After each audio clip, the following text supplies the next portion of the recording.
Okay, part 2 of the mind, body, emotion connection.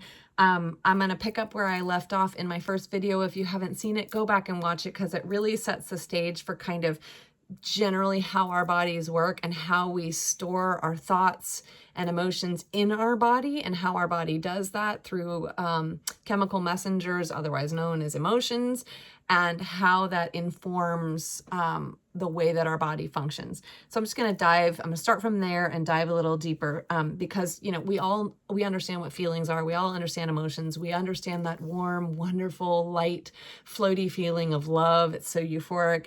And then we also know the explosive, powerful feeling of anger, and it just makes you feel strong and big. And that's why it's addictive. And all of these physical sensations are just caused by chemicals. Or the emotions trigger chemicals to be released into our body that cause that actual physical sensation. So like I said in my previous video, emotions are actual things. They are chemistry, they are matter, they are moving through your body, and they don't just dissipate into space. I know there's energetic energy that comes off of a person. So if you're angry and you're explosively angry and it's coming out, it is going to infect and transfer its energy into, you know, the people around you. Although they do or can have tools to kind of, you know, push that off of themselves. Oftentimes they don't. And so that does exist. But what about the chemistry? What's happening in your body? That stuff is not leaving your body. So that's the stuff that we need to deal with. That's why these negative emotions are toxin, because that chemistry is still coursing through your veins, and it's going to go lodge itself somewhere in your body. And we talked in our previous video that there's different body parts that correlate to different emotions that have been kind of cataloged over time. And we will maybe go into some detail in a different video, but just understand the general concept of that. So over time, as we have different experience and we are exposed to different stimuli, we develop patterns of emotional perception based on our life experience and, of course, informed by our personality. And what starts off when we're young is like kind of, I don't know, you can picture like small rutted pathways, you know, through the forest. You can barely see that there was some footpath and then some tire marks. If you keep revisiting the same emotion over and over and over again, then those pathways become like deeply rutted grooves. They become highways. Neurological highways, so that it becomes like your default. So when something happens in your life, your just immediate response is anger. You just trigger and boom, and now you're angry, and now it's happening, you know, this thing, whatever it is, rejection or loss or bitterness or fill in the blank. Hopefully, according to scripture, if we're washing ourselves with the word and meditating on what's true, and we're filling our spirits with joy and life and all these things, then hopefully our trigger reaction is going to be one of light and joy and gentleness and kindness and all the fruits of the spirit. That's the idea, that wherever your focus goes, your energy flows, right? If you've ever heard that. And so it's really just a matter of deciding what kind of neural highways you want to build in your mind and in your body, because that is going to directly impact the state of your health. Because remember, negative emotions are actually toxic chemicals created by your body. They go out and they instruct your body and your cells to behave in a certain way. I don't really want angry chemicals running around in my body telling my cells to do I don't know what, but it can't be good for me. So, and it's amazing because if you focus on something and you replay it over and over and over again, and we all do that, that's just part of like the human brain, especially if there's trauma, tries to make sense of something that shouldn't make sense. It shouldn't exist, right? God put us originally in the Garden of Eden. He created a perfect world for us. He created man, male and female, to be perfect, to walk in his love and to have communion with him. And of course, we all know that, you know, after the fall, we lost communion with God, the world became fallen, and terrible things started to happen. And so we are going to have things happen in our life. There's all kinds of abuse and assault and accidents and injuries and trauma. And there's big T trauma and there's little t trauma. But either way, if you the way the human mind is, we're not designed by God to deal with trauma. He gave us mechanisms to kind of process through it, but it's shock. That's why we go into shock. That's why we have the responses that we do. And what our brain wants to do is just revisit that trauma, and it wants to look at it from here and here and here and here and here, and it's checking it from all of these angles. And you're just concreting this story, this image, and this emotional overlay of what that looks like. And when you revisit something over and over and over again, you're creating those neural pathways. And the example I'll use is maybe a multi-trauma, but let's just say you got bitten by a dog, or somebody you knew got bitten by a dog. Maybe you didn't even see the dog bite the person. You weren't even exposed to the whole event, you know, the stitches and all of that. Like maybe you read a story or you heard someone relay a story and you got a picture in your mind's eye of what happened when this person was bitten by a dog. You're going to think on that and think on that. And every time you see a dog, you're going to think on that. And there's dogs on TV, and there's dogs in a book, and the cover of a book, and on a YouTube channel, and all these different things.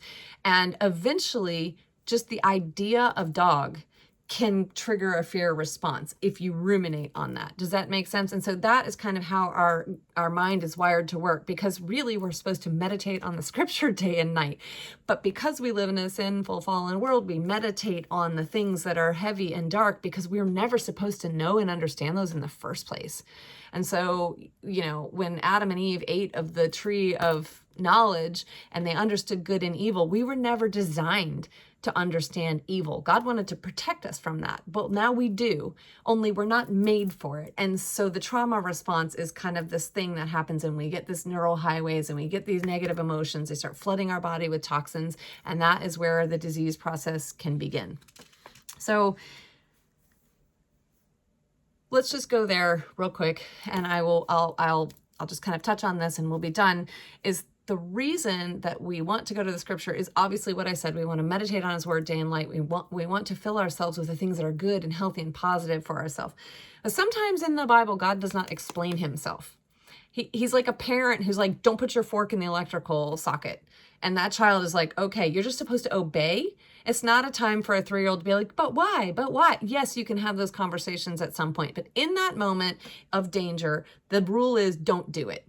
And there's a lot of rules. I tell my kids this about, like, you know, owning a dog was a great opportunity for spiritual lessons for my kids, because the dog doesn't understand why she has to live in the fence or walk on a leash or do all of these things. Well, the truth is because it's for her own safety.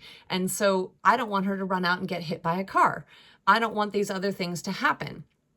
But she doesn't understand that. A small child with their fork in the socket doesn't understand that. So the authority figure needs to preventatively and protectively put those rules in place. And that is what the scripture does for us. And so one of the things, the number one command, and by that I mean the most frequent command in the Bible, is actually do not be afraid. And we say it so much and we've read it so much, and that it just becomes like a platitude. And like I said, the Bible doesn't always explain itself, right? God doesn't always tell you the why behind the what. And sometimes he doesn't even tell you the how. He just tells you, do this and it will be better for you. And it's interesting because the command do not be afraid or do not fear is 365 times in the Bible. That is one for every single day of the year. Think about that. He wants you to understand something about fear. Obviously, in the New Testament, he goes in to say that God did not give us a spirit of fear, but a power and love and a sound mind. So that begs the question, okay, fear is a spirit, and who gave it to us? Obviously, we know, because there's only two sources. There's the Lord, and then there's our enemy.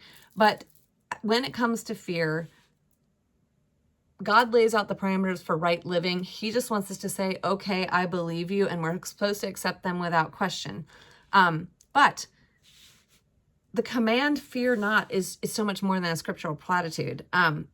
And of course, it's much easier to say it than to do it. For me, it really helps me to understand why God says something, or why something is a rule. Why shouldn't I put my fork in the electrical socket? I love to understand why, because knowledge is power. And when I understand why, it makes it so much easier to take the next steps of executing, whatever behavioral process that is. Because the Bible does not explain that fear compromises our immune system. It doesn't go on to describe the mechanism by which thoughts enter into our minds or the way that those thoughts trigger a physiological response from the body. It doesn't lay out how the hypothalamus signals the nervous system via some chemical secretions, otherwise known as hormones, and electrical impulses, which sends out messages through our nervous system. It doesn't explain that these toxic molecules of emotion get stored in our body, which further compromise our immune system and cause disease. And an interesting little aside, did you know that the word for bitterness in Greek is actually pikria? I'm saying it wrong, I'm certain, but it actually means poison. And they're not talking about bitterness in food. They're talking about bitterness of the soul and the spirit, that you're supposed to get rid of all bitterness. It is literally poison to your body. So the Bible, again, oftentimes does not tell us why. It just gives us a what. And as children of God, it's Proverbs 25:2. That's why I keep coming back to it. It's the honor of God, the glory of God to conceal a matter, and the honor of kings to search it out. God tells us what. And now modern science and anecdotal evidence from thousands of years tells us why. And so this is kind of part 2 on the series of how your emotions impact. This is more the scriptural overlay of why we want to operate in a certain frequency level, if you will, of emotional and spiritual frequency, which is all the fruits of the Spirit: love, joy, peace, patience, kindness, goodness, gentleness, faithfulness, and self-control.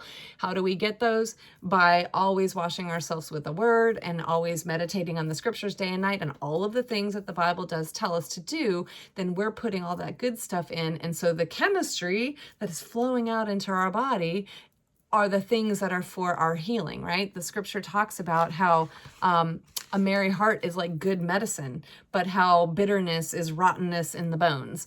That's a prescription if I've ever heard one. So paying attention to those small little scriptural things that sound like platitudes, God is really trying to tell us something about the way he designed our body to work, and I think we need to pay attention. Okay, stay tuned for part 3.